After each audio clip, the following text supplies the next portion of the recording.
And here we go. Right on time, 5:30 p.m. here in Charlotte, North Carolina. The sun is still fairly high in the sky in this part of the world, and it is a beautiful, gorgeous day here. I hope it's gorgeous where you are. It doesn't have to be warm where you are to be gorgeous. It can be any. It can be any temperature. Snow can be beautiful, I guess, as long as it's not full of dirt and mud on a freeway. Anyway, welcome to day 2 of the 20 behavior skills, the 20 trainable behavior skills that unleash greatness. Yesterday, we spent our day on focus. Now today, we are moving on to time. If you recall, the structure of these is we are going to break each of these down through the lens of self-awareness, self-control, and self-confidence, like we have done on each of the days and will continue to do so. Because with each skill, it's not just about the skill, it's about your awareness of the skill and how it operates inside you. It's about your confidence with that skill, and then it's about your ability to control that skill. So we will work through those 3 here today with time. Here is the starting point for understanding time, the simple skill of time. The simple skill of time is an intense focus of what you are using every second and minute of your day for. Now, that intensity may vary from moment to moment, and it may lower intensity, it may raise intensity. You might not be thinking in seconds or minutes during stretches. But the simple skill of time is being disciplined, and here's the key word, disciplined in how you use your time. And this is what the underpinning is based on. There is no unused time. This is probably the single biggest misunderstanding, misconception with time. There is no unused time. And we're going to get into that here in just a minute. What I do want to make sure that we are not digging into right now, okay? What I want to make sure, and by the way, I just saw JC's in here. JC, I love that you are here. I appreciate you so much. Here's what we want to make sure that we are not confusing this with. This is not calendar management, time management tactics, okay? There are 1,000 different ways to manage your time. There are 1,000 different ways to set priorities and organize your calendars. You can go find an unbelievable chief of staff like JC, who I was just talking to. You can get an app on your phone. You can look at what Google has to offer you. You can do whatever you want. But let's put aside the time management techniques and tactics and apps and all of that stuff. And I'm going to pull back to the personal nature of how we process and think about and act with the time that we have. Okay, that's really the lens that I want to use on this. Because the way time works, first, let's before we come into ourselves, let's look on the outside for a minute. Time is unrelenting. Okay, time never changes. All time does is move. That's it. The only thing time does is move at the same unrelenting, unchanging, steady pace that it has always moved at through the entire course of history. It moves second by second, minute by minute, hour by hour, day by day. That's how it works. So in that way, and I say this from a confidence perspective, in that way, it is a fixed property. Okay? It doesn't shift. It doesn't change. We tend to get super emotional about it, and we start treating it different than it is. So before we look at ourselves, let's look at time. Time is unrelenting, and time is uncompromising. Time will never unwind. It will never speed up. It will never slow down. Perceptions of time going fast or time going slow is on us. Time is not fast. Time is not slow. Time is not different. Time is fixed. You have an absolute amount of it every single day. The second piece about time I want to make sure that we grab a hold of, or maybe it's the third or the fourth, however many pieces, just some foundational stuff. The next piece about time is that you have no idea how much of it you actually have. And I've written about this in the Daily Discipline emails.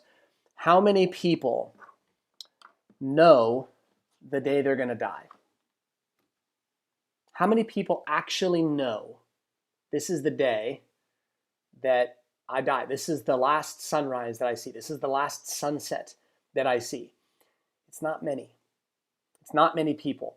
Sadly, almost everybody dies on a day where they thought they were going to get one more. And so we treat time sometimes as this resource that it's always going to be there for us.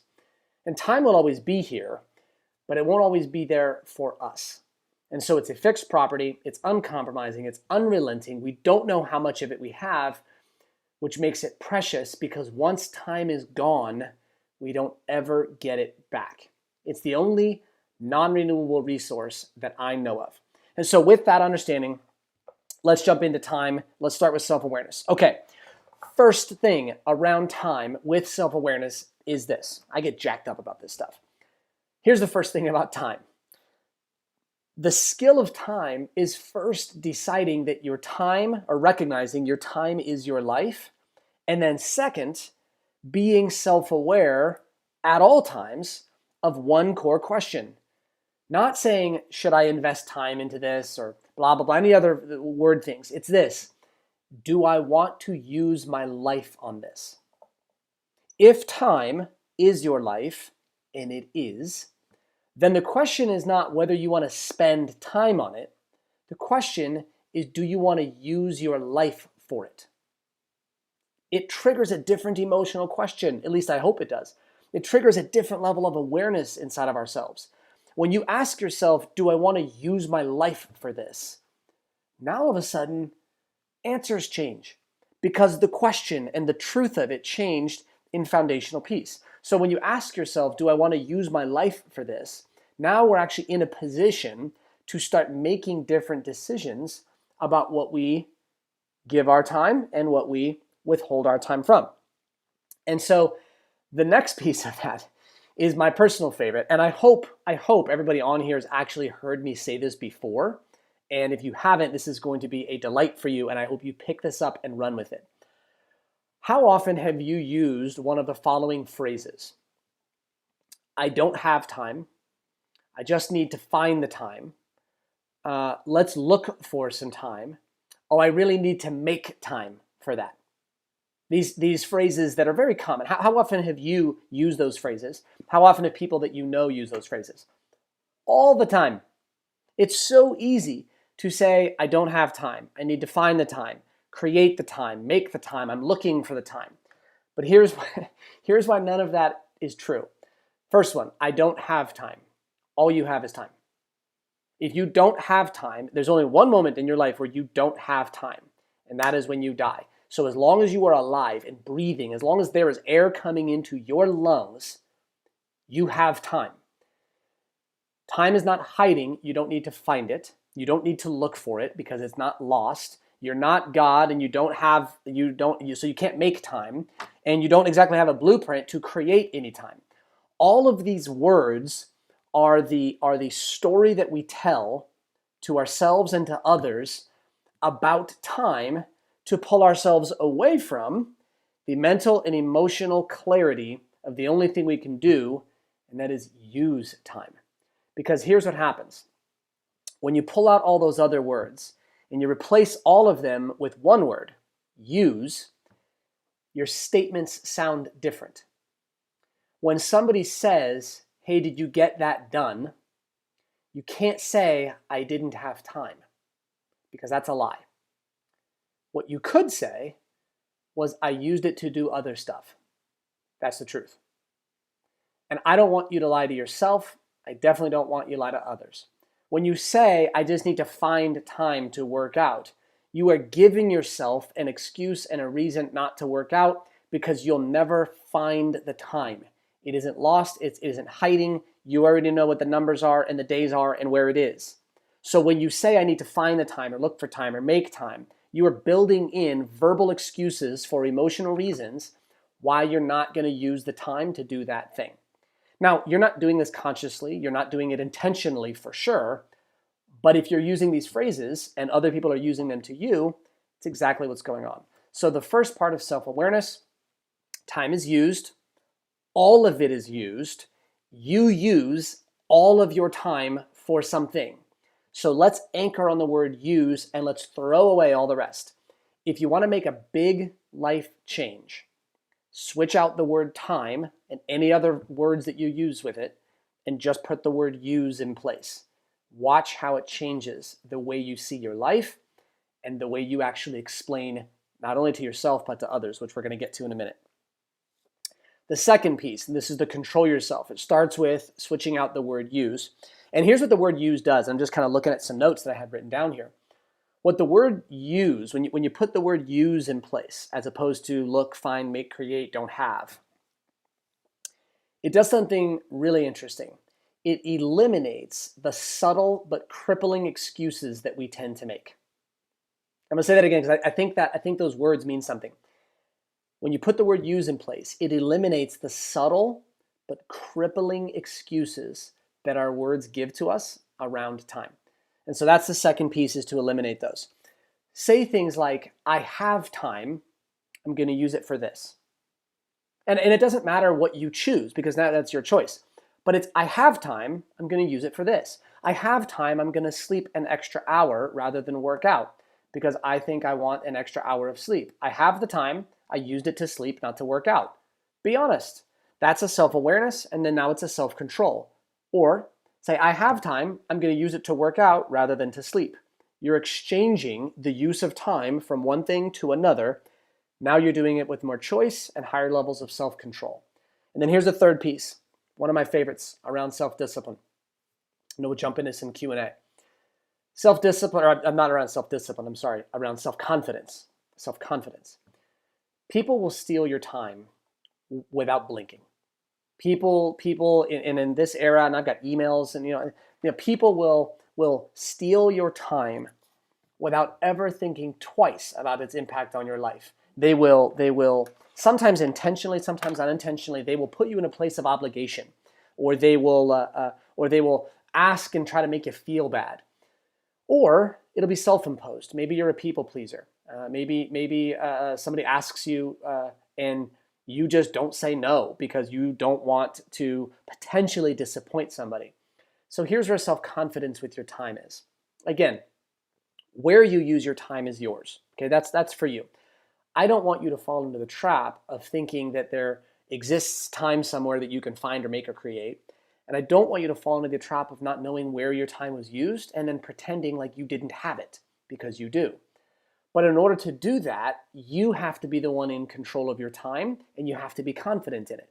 And so here's what I would like you to do. Okay, number one is choose for yourself where your time goes. Do not let other people choose for you. Do not let them obligate you. Do not let them corner you. Do not let them sap or suck or drain time away. You choose for yourself with no regrets, no fears, no concerns of judgment over where your time gets spent, because that is yours. It is your life and your choice. Number two, choose to spend time with and on people that are aligning with your purpose out of your choice, not out of an obligation to them. Okay, time is one of the most precious gifts that we can give to people, but only when it's coming from a place of us choosing to give that time to them, because now we have two things happening. We've made a choice in, and they are seeing us make that choice, and that's when it feels great. When we are using time out of obligation to someone, we're checking a box. That's as cold and calculating and clinical as it can possibly be. So use your time through your choice, and then invest and use that time with other people because you're choosing it, not because you're doing it out of obligation. When you do that really well, it's great. And I had a really interesting note right here. And I love this because this is just so true. What anyone else thinks about how you use your time is none of your business. It doesn't matter what anybody else thinks about how you use your time. What matters is what you think about how you use your time, and that you're aligning it with your priorities and the important people in your life. Okay, so here's just a couple things that I have around self-awareness, self-control, and self-confidence, and then we'll jump into some Q&A. Just a couple key teaching or training points around this for you. Again, going from the in the booklet, going what do we call this thing? The Essential 2020 Guide to Self-Awareness, Self-Control, and Self-Confidence. If we want to make sure we gave people a good description, and now I gave myself a description so good that I can't remember the whole thing. But in this booklet that walks through a lot of what I just taught, and then the worksheet, again, breaking down self-awareness in mindset and action, and then self-control in mindset and action, and self-confidence in mindset and action. The starting point, the two things I want to give to you are around self-control and in self-confidence. In self-control, what you can do, and this feeds self-awareness for sure, but self-control is where I place this in mindset. Live in total honesty with yourself about how you use your time. Commit to being completely accurate and honest internally with use of time. And use that as kind of your training wheels. I would encourage you to be accurate externally about use of time, right? Don't tell other people I didn't have time when you did have it and you used it for something else. But that can be harsh to say to people, and it can be awkward for you because you've never done that before, and that's just not what most people do. So ease your way into this. Start internally with total honesty in how you use your time. And the way to do that is work to eliminate the stories that you tell yourself about time. And that keys back into all those other words. It also is how we will use other scripts and stories internally in our head to justify use of time. Eliminate the stories from your mind and treat your time in your day instead, at least in terms of how you explain it, treat it more like accounting, right? Treat it in a more, like it was a recording of your day, and the recording literally just showed, okay? No story, it's just a recording. This happened, that happened.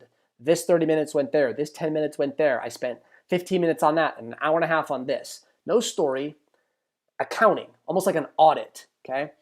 But make that your norm, okay? And then the story can all come like maybe back end or eventually, if at all, but treat the accounting and the recording of that honestly, because at least then you'll have a very clear picture, right? To keep the accounting analogy, you'll have a good audit and a clear understanding of your books, so to speak, okay?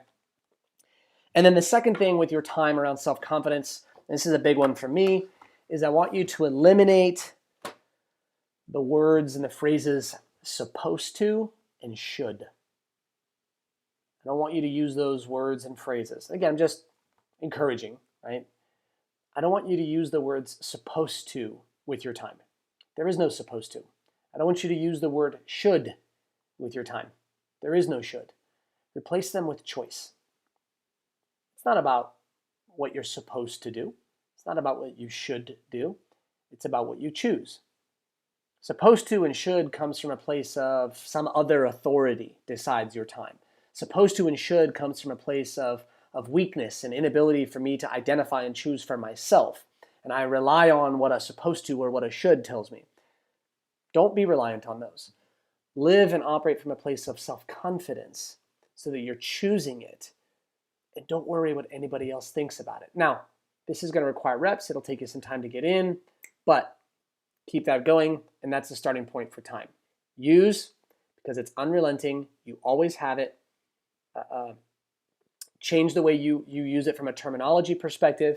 Eliminate that story. Treat it a lot more like accounting.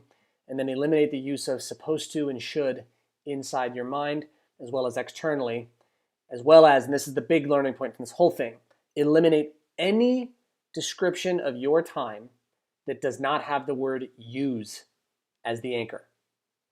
And this will be hard. This will be hard, okay? Do it. Do it. It will deliver dividends for you, I promise, even if it's painful on the way, all right? Okay, what do we have here? Any questions that I can answer Looking here in the chat, I know this time is probably not ideal for the biggest number of people needing to switch to this one today, but we might mix up the time a little bit unless I get a tidal wave of feedback that we want to stay with the same time, in which case I will do my best. So any questions I can answer while I'm here, I'll stay here for another couple minutes. Otherwise, I will let everybody know, if this is your first time watching, that you can get email descriptions of skills like these every day at dailydiscipline.com. And if you're interested in getting in the community who is talking about this on a constant and regular basis and digging into resources, you can jump into the Daily Discipline community, and you could subscribe over there.